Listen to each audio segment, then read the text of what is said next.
नमस्कार, आप देख रहे हैं 9 भारत समाचार। नमस्कार, आप देख रहे हैं नव भारत समाचार। मैं हूं नेहा राठी। आइए देखते हैं आज की बड़ी खबर। यूपी के जनपद अमरोहा में मोहल्ला हीरानगर मंडी धनोरा निवासी चमन सिंह पुलिस पेंशनर ने प्राथमिक विद्यालय ग्राम जसोरा विकासखंड धनोरा के हेड मास्टर देशराज पर आरोप लगाया कि कोरोना काल में रुपए 1,17,000 बिना अधिकारियों की अनुमति के निकालकर निजी खर्च कर लिए गए। जांच कराई गई तो 2 बार फर्जी झूठे चोरी दिखाकर गुमराह कर रहा। स्कूल की रसोई का फर्जी तरीके से दोबारा लेटर डलवाने के नाम पर जांच को बड़ी टीम ने अवैध वसूली करके हेड मास्टर को क्लीन चिट दे दी। उच्च अधिकारियों से बार बार घोटाला खोलने की गुहार लगाने पर भी निराशा हाथ लगी।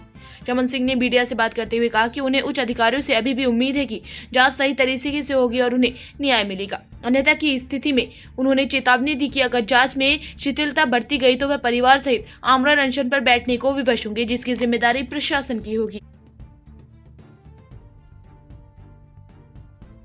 अंकल जी, आपका शुभ नाम क्या है और कहाँ के निवासी हैं? मेरा नाम देखिए चमन सिंह है और मैं एक रिटायर्ड पुलिस सब इंस्पेक्टर हूँ और मंडी धनोरा कस्बे का रहने वाला हूँ। आपका थाना कौन सा पड़ता है और जिला कौन सा पड़ता है? मेरा थाना भी है धनोरा मंडी है और जिला मेरा अमरोहा है। आप भी डीएम कार्यालय के लगातार चक्कर लगा रहे हैं, क्या है पूरा मामला? मैं 2.5 साल हो गए, करीब 2.5-3 साल हो गए मुझे। मेरे इलाके में धनोरा मंडी के पास में एक जो स्कूल है जसोरा विकास खंड धनोरा, वहाँ पे एक मास्टर हेड मास्टर जाति का जाटव है और 15 सालों से वहाँ नियुक्त है। 11 साल से वो हेड मास्टर है। वो पूरी अपनी दादागिरी दिखा के पूरे मिड डे मील वगैरह का पैसा खा के और स्कूल में पार्टी बंदी मास्टरों में करा रखी, सबको फर्जी टीचर व शिक्षा मित्र बता रहा है। मैंने इस संबंध में 2022 दिसंबर में जानकारी मिलने पर उसकी कुछ सूचनाएं ले ली, उससे वो बौखला गया। उसके बाद जब मुझे डर लगा तो मैं अपने बेटे के पास बंगलोर चला गया। जब मैं 2024 में लौटा तो उसने मुझे अमरोहा में बीएसए के जाते समय मैं वो जा रहा था, मैं आ रहा था, मोड़ पे उसने घेर लिया मुझे और मेरी साथ बहुत बदतमीजी की और 2 आदमी गुंडे तत्व मास्टर टाइप के ही थे, वो भी उसके साथ थे। मैंने उनसे कहा कि भाई मैंने कोई अपराध नहीं है। उसने कहा कि मैं साले तेरा घर बर्बाद कर दूंगा। मैंने जाके इस बात की शिकायत सोच समझ के मैंने फिर अधिकारियों से की, थाने में गया। पुलिस ने वहां से जांच की, पहले जांच की दरोगा ने वहां के और फिर दरोगा ने अपनी तरफ से मुकदमा लिखाया। मैं गर्मी होने के मई का महीना था 2024 में, मैं जो था अपने घर पे आ गया और मैं बीमार पड़ गया। तो इसमें ये दमंग पैसे वाला, बहुत बड़ा पैसे वाला लोग है और इतना प्रभाव है क्षेत्र में अपनी SC जाति के लेके पूरे जनता में भय फैला हुआ, कोई इसके सामने मुंह खोलने को तैयार नहीं है। तो मैंने जब मुकदमा लिखा दिया तो इसने पुलिस से साठ गांठ करके पुलिस ने नियम की धज्जियां उड़ा के और इसके मुकदमे में FIR लगा दी और लगा के अदालत में दाखिल कर दी।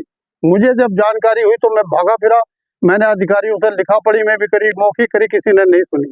मैं DIG साहब के सामने भी 2-3 बार गया मगर मेरी कोई नहीं सुनी गई। फिर मैंने जो है कोई बात नहीं, मैंने इसकी जो सूचना ली थी वो अधिकारियों के सामने रखी, उन्होंने कोई कार्रवाई नहीं करी। फिर मैंने उसके 409 का मुकदमा माननीय न्यायालय के आदेश से लिखा दिया। इसमें जांच हुई तो वहाँ के दरोगा जी जिन्होंने जांच करी, 2-3 दरोगाओं ने जांच की, मोटी घूस लेके उसमें फाइनल रिपोर्ट लगा दी, जबकि इसका जो कार्य था वो एक दंडनीय अपराध है। 409 का 100% मेरे पास एविडेंस है इसके खिलाफ, पर अधिकारियों ने मेरी नहीं सुनी। फिर उसमें FIR लगा दी।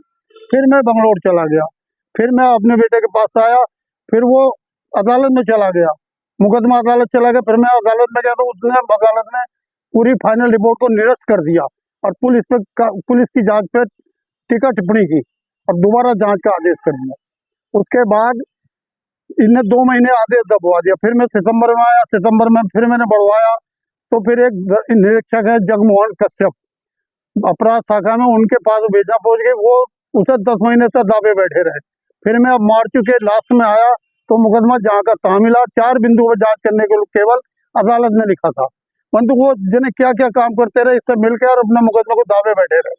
अब मैं फिर उनसे मिला संबंधी अधिकारियों से, तो उन्होंने दूसरे निरीक्षक हैं श्री जय कुमार जी, उनके लिए भेजना दे दी। ये मार्च की बात है, मार्च या अप्रैल की होगी, ध्यान नहीं, तारीख नहीं है मुझे याद। तो वो भी उसे धरे बैठे रहे। मैंने उनसे कई बार रिक्वेस्ट की कि मैं थक गया हूँ भागते भागते, मुझे माफ कर दो, जल्दी कर दो इसे। उन्होंने नहीं करी और मेरी साथ अशोभनीय भाषा का भी दरोगाई ने कहा, इंस्पेक्टर साहब ने कहा कि इसमें तो 10 साल भी लग सकते हैं। मैंने कहा न्यायालय से जब 4 बिंदुओं पे विचार तो 10 साल क्यों लगेंगे। इस पर दरोगा इंस्पेक्टर साहब नाराज हो गए। मैं अपने हार कर घर चला गया और मैंने लिखा पढ़ी में अधिकारियों को सूचित कर दिया। इसके अलावा इस हेड मास्टर की कोरोना काल में मैंने जो है मिड डे मील की जांच कराई तो इसमें 1,17,521 रुपए का घोटाला निकला, जो मेरे सूचना में लिखा हुआ है और इसके द्वारा दी गई है। जब मैंने उसकी जांच कराई बीएसए विभाग ने, तो बीएसए ने इसे घूस लेके और जांच शुरू करी। मुझे नहीं बुलाया गया। आईजीआरएस की जांच थी, फिर भी मुझे बुलाना चाहिए, किसी ने नहीं बुलाया और इसके फेवर में जांच लगा दी। इसने अपनी जांच के दौरान कहा कि मेरे स्कूल में 2 बार चोरी हो गई, मैंने रसोई का लेंटर डलवा दिया, जबकि इसे लेंटर डलवाने का कोई अधिकार नहीं है। मैंने थाने से सूचना ली तो थाने वालों ने लिख के दे दिया कि इसकी कोई सूचना हमारे थाने पे नहीं है। वहाँ के प्रधान की मोहर जो है इन्हें एक ही डेट में एक ही मैटर पर 2 प्रकार के मोहर लगाए। बर्तन वाले से इन्हें 2 चोरी होने के बाद बर्तन खरीदे, पहली चोरी होने के बाद कोई बर्तन नहीं खरीदा। जब बर्तन नहीं खरीदा दूसरी बार चोरी कैसे हो गई। फिर मैंने देखा तो बिल पे जो बर्तन वाले में गैस सिलेंडर बेच रखे। मैंने फिर उसमें जीएसटी वालों से जांच कराई। जीएसटी वालों ने उससे जाकर रसीद बुक मांगी, उसने रसीद बुक नहीं दी और जीएसटी वालों ने जीएसटी चोरी के 40,000 रुपए जुर्माना बर्तन वाले पर लगा दिया। एक रसीद इसने जो बदरपुर सीमेंट लोहा आदि करके ले लिया, कहीं लेंटर डला भी रहा इसके। और इसका चचेरा भाई मदन है, उससे इन्हें 12,500 रुपए की रसीद लिखा दी। उसी दिन के अंदर सब रसीद खरीदारी सामान है और उसी दिन की उसकी लेंटर की गई होगी सारी रसीद। ऐसा क्या संभव है? एक दिन के अंदर 25 कट्टे सीमेंट, लगभग वो 115 कुंटल सामान है। एक दिन में नहीं हो सकता, लेंटर ना गिरता है न निकलता है।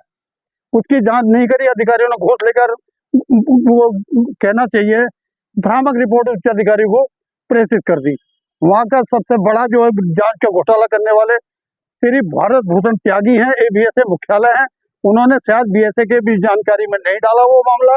फिर उन्होंने जांच कमेटी ने रिपोर्ट बनाई 22/10 को। 22/10 की रिपोर्ट को लेकर बीएसए अपने पास रखे रहे, बीएसए को नहीं दी और 28/10 में आईजीआरएस पोर्टल पे जो है झूठी रिपोर्ट शासन को भेज दी।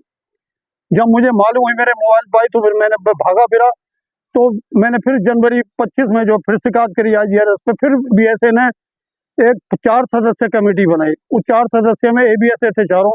उन्होंने भी मेरे बिंदुओं पर कोई जानना मुझसे बात की। मैंने पूछा तो बोला हम राजपत्रित अधिकारी हैं, हम जो चाहेंगे वो करेंगे, तुम्हारी कहीं नहीं चलने वाली, हम सरकार के खास होते, तुम जैसे तो हमें रोज मिलते हैं। मैं तंग आ गया। उन्होंने फिर रिपोर्ट लगा दी। मैं फिर जो उसके बाद कमिश्नर साहब के पास गया। कमिश्नर साहब ने आदेश एडीएम को दिया। एडीएम न्यायिक ने जांच करी। उन्होंने भी पहली जांचों को डिटो करके मोटी घूसरे लेके बैठ गए। उन्होंने भी डिटो कर दी, किसी ने कुछ नहीं देखा। फिर मैं उसके बाद फिर मैं जो हूँ सीडीओ साहब के पास गया 21/4/25 में। फिर उन्होंने कमेटी जारी जिला विद्यालय निरीक्षक के संबंध साथ में उन्होंने भी वो जांच पुरानी जांचों को लगा के मेरी दी हुई जांचों पे बिंदु में कोई जांच नहीं करी। उन्होंने भी 19/10/25 में रिपोर्ट गुमराह करके लगा दी अधिकारियों को।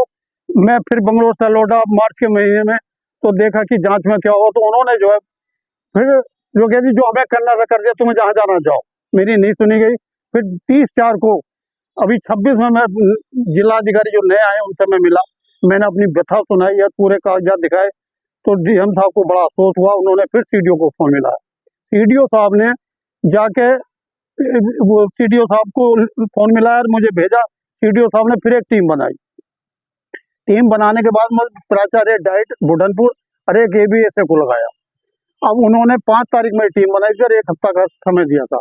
आज देखिए बात 13 तारीख हो गई, अभी तक वो टीम कोई किसी ने मुझसे संपर्क नहीं है। उसमें ये भी लिखा है कि जांच के समय शिकायतकर्ता का पक्ष अवश्य सुना जाए, परंतु किसी ने मेरी आज तक नहीं सुनी है। उसके बाद 12/5 को अमर उजाला दैनिक जागरण में इसका प्रकाशन हुआ, तो मास्टर बौखला गया और उसने मुझे धमकी दे दी कि साले तैने जो है करा जो तुझसे कर लेना, मेरी सारी जांच हो गई, मैं तेरे घर को बर्बाद कर दूंगा। और मुझे नाना प्रकार की धमकियां दी गई। उसके बाद मैं मारा धक्के खाता फिर हूँ, अपने क्षेत्र में नहीं जा रहा, अपनी बेटी के आगे संबंध रात को सो जाता हूँ। बहुत परेशान हूँ। बस सुसाइड करने के अलावा कोई चारा बचा नहीं है, क्योंकि दमंगर हेडमास्टर जाति का है। निरो लोगों के साथ में SC/ST की धमकी दे चुका है। एक उसने उसके सहायक अध्यापक था, उसमें 2022 में उसे SC/ST की धमकी दी थी, जान से मारने की धमकी, फोटो खींच के दे दिए थे। उस संबंध में बीएसए ने निलंबित भी किया था और उसे 5 दिन बाद पैसे लेकर फिर बहाल कर दिया। एक अन्य जांच में इसे निलंबित कर बहाल कर दिया। उस पर कोई आरोप आज तक साबित नहीं कर पाई, कोई कमेटी ना पुलिस वाले। वो जो पुलिस वाले और सब जांचकर्ता सब मिले हुए हैं, दबंग है और पैसे वाला, सब पैसे से पूरे हमारे शासन को जो है ये धता बता रहे हैं। पूरा योगी राज में जो है इतनी दबंग है, कोई जांच करने वाला या पुलिस वाला इस तरीके से और एक मैं पुलिस कर्मचारी रहा हूँ, 42 साल नौकरी करी, बूढ़ा हो गया हूँ, फिर भी मेरी कोई पुलिस वाला भी नहीं सुन रहा है और ना कोई राजस्व विभाग। शिक्षा विभाग ने तो कान पे जू नहीं रेंग रही है, उसे पैसे ले लेते हैं, छोटी सी उसे बहाल कर निलंबित करा बहाल कर दिया। मैं तंग आ गया हूँ, जान बचाए घूम रहा हूँ और वो बराबर मुझे धमकियां दे रहा है।